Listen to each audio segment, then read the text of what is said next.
Jill Ireland exposes David McCallum's horrors. Divorce in London, England. Jill Dorothy Ireland was born on April 24, 1936.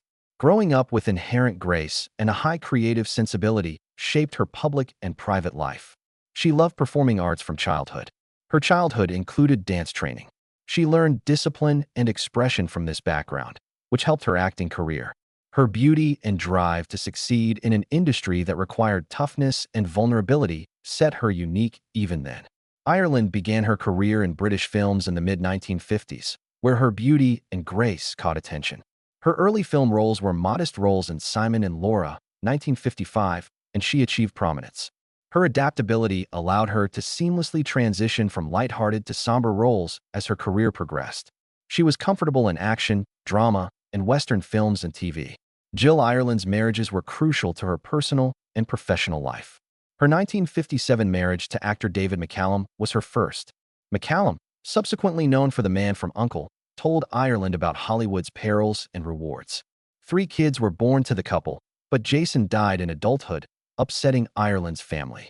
Through their children and shared history, Ireland and McCallum remained close after their 1967 divorce. Famous action star Charles Bronson married Jill Ireland in 1968. They married and collaborated in life and cinema. Bronson and Ireland featured in Break Heart Pass, 1975, Love and Bullets, 1979, and Death Wish 2, 1982.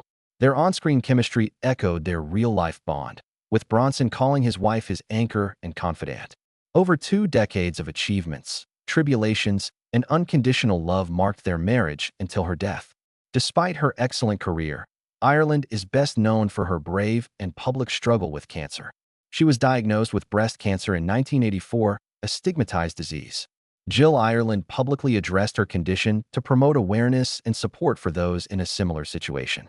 In Life Wish, a personal story of survival, 1987, and Lifelines, 1989, she frankly recounted her struggle, painful treatments, worries, and will to survive. Her candor gave many women who felt alone in their struggles hope, strength, and wisdom. Ireland advocated beyond words. She relentlessly advocated for breast cancer early detection, research, and treatment as an American Cancer Society spokesman. Her candidness about the disease's physical and emotional toll broke barriers at a period when celebrity illness was rarely mentioned. She showed amazing strength and compassion by using her sorrow for good. Jill Ireland remained joyful and loyal to her family despite her health issues. She was highly committed in her blended family of 7 children with Charles Bronson. Warm, stylish, and fiercely loyal, she handled herself with dignity even in tough times, according to friends and co-workers. Jill Ireland was an elegant actor and Charles Bronson's long-standing lover, but she also had deep personal challenges, moments of resilience, and sad realities that she spoke frankly.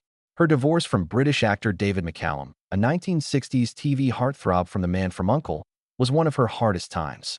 Their 1957 marriage initially felt like a Hollywood romance. Their careers were rising and they were young and gorgeous. The world saw them as the perfect pair. Jill Ireland later indicated that closed doors was much different. Jill openly described her hard divorce from McCallum. "It was a nightmare I could not wake up from," she said in one interview, underlining that her divorce was not only about 2 people splitting up, but about emotional upheaval that left scars.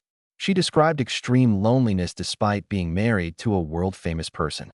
She added that while millions of fans saw McCallum as the attractive, sophisticated spy on TV, she often saw just distance and coldness at home. Jill said she felt invisible. "As if my husband had disappeared into a part. I no longer recognized him when he entered." Jill said communication breakdowns caused her pain. It grew so bad she felt trapped. She remembered long, late-night arguments that left her crying and wondering what happened. She claimed we shared a house, but felt like we lived in different worlds. What had been sweet fondness between them hardened into anger as their seclusion increased. Jill was devastated emotionally. She would wake up with a pit in her gut, dreading the frigid stillness or bitter exchanges of the day. Jill also said the divorce's effects on their children were a nightmare. She and McCallum had 3 kids, 2 biological and 1 adoptive, and she stated that domestic conflict affected their daily lives. She said she worried about the boys' well-being. Child perception. "They experienced lovelessness and wrath. That knowing tormented me." She felt guilty for not protecting her children from the failing marriage. Famous people were scrutinized, compounding their agony. Tabloid theorized incessantly about their breakup origins. Some hint at infidelity, others at ego clashes. Jill claimed the truth was easier, but more hurtful. We were deconstructing each other. I couldn't breathe in that marriage. It required great guts to leave, especially for a public figure when divorce was still shameful. She claimed people judged me without facts. Someone called me cold, disloyal, or selfish. I alone knew the evenings I cried to sleep. Jill found new love with Charles Bronson, who became her partner and anchor through life's greatest storms, including her brave breast cancer struggle. But she never pretended her divorce scars were gone. She thought, the past never leaves. Sometimes cruelly, it shapes you. But you must accept it and not let it destroy you. Her candor about her divorce from David McCallum reflected Jill Ireland's unwavering outlook on life. She preferred facing pain than avoiding it.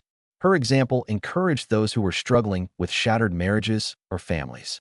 Jill's honesty about misery, shame, and survival made her tale resonate with others. I want people to realize that even when you feel trapped, you can go forward, she added. Jill Ireland did more than narrate her divorce and post-divorce suffering. She spoke for many women who felt silenced by society. Her story shows that beneath Hollywood beauty and carefully manicured public impressions are people who suffer heartbreak, make tough decisions, and find the strength to start again. When Jill Ireland was diagnosed with breast cancer in 1984, her life changed forever. Ireland was brave to mention cancer when it was often taboo.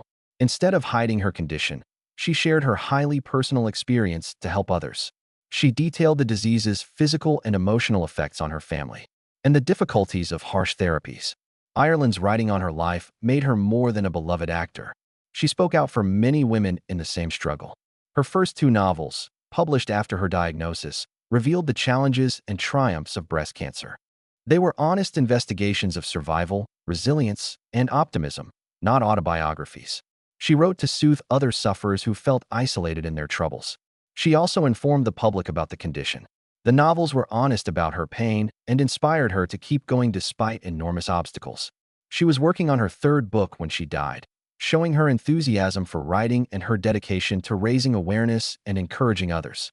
The unfinished work reflected her determination to speak up until her death, despite her illness. Ireland's advocacy went beyond writing. American Cancer Society spokeswoman, committing her prominent platform to a major health issue. As someone who had experienced cancer treatments, her statements were credible. She gave women hope and bravery to seek early screening, face their illnesses without shame, and advocate for improved treatment. Ireland also fought beyond inspiration. She joined practical activism. She spoke before Congress in 1988 on cancer patients' high medical bills. She helped politicians comprehend the financial impact long-term illness caused families by humanizing the issue. Her testimony was groundbreaking. Few public leaders had been so open about health and economic issues. President Ronald Reagan awarded her the American Cancer Society's Courage Award for her bravery and eloquence. Jill Ireland died of breast cancer in 1990 at her Malibu, California home despite her bravery. She died at 54, and Hollywood and beyond mourned her. Her funeral showed her dignity and individuality. Her ashes were placed in a walking cane to symbolize her journey and strength after cremation. Charles Bronson arranged for the cane to be buried with him at Brownsville Cemetery in Vermont after his death. This deeply personal deed assured that the two would be linked in death, extending their love and dedication beyond life. Ireland's entertainment contributions were remembered. She received a star on the Hollywood Walk of Fame at 6751 Hollywood Boulevard for her career and legacy. The star memorialized her film and TV accomplishments, ranking her among Hollywood's greatest. Fans saw it as a tribute to her career and her incredible resilience in the face of illness. Dramatization preserved her story. Reason for Living, the Jill Ireland story, a made-for-TV film, aired a year after her death in 1991. Famous actress Jill Clayburgh exhibited Ireland's energy and determination. The film, based on Ireland's memoir Lifelines, got mixed reviews but resonated with audiences who appreciated her life and tribulations. Posthumously, Ireland was named as an executive producer, proving her hands-on role in molding her story. Clayburgh read Lifelines and listened to Ireland's interviews to play the role. Clayburgh took the role seriously to honor Ireland, even though she had never met her. Jill Ireland turned her personal struggle into a public legacy of perseverance via writing, campaigning, and storytelling. She left a successful cinematic career and a compelling example of how to tackle life's worst challenges with honesty, courage, and dignity.